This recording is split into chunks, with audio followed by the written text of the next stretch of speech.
Bölünmez, vatan bölünmez.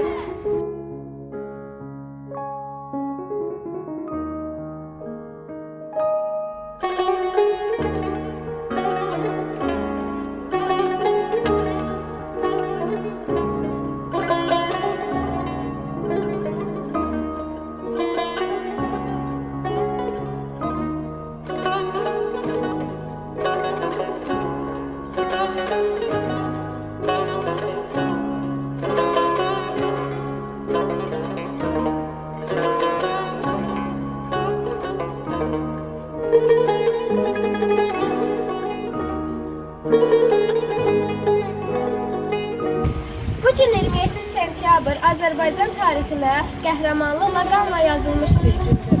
Bu gün vətənimizin ərazi bütövlüyü uğrunda canından keçmiş şəhidlərimizi ehtiramla anırıq.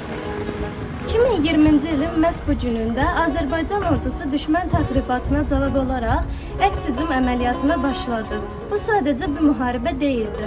Bu 30 illik həsrətin sonu torpaqlarımıza qavuşma yürüyüşüdür. Bu mübarizədə şəhid olan qəhrəmanlarımız tarix yazdı. Onlar canlarını fəda etdilər ki, biz Qarabağda azan səsini eşidək və Şuşada bayrağımız dalğalansın. O, Cəbrayıl və Füzuli istiqamətində gedən döyüşlərdə yaralı əsgərləri meydandan çıxarıb ilkin tibbi yardım göstərirdi.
...2016-2017-ci ildə hərbi xidmətini başa çatdırmış, 2020-ci ildə Füzuli döyüşlərində könüllü olaraq adını yazdırmış, 21 sentyabr 2020-ci ilində döyüşə daxil olmuşdur.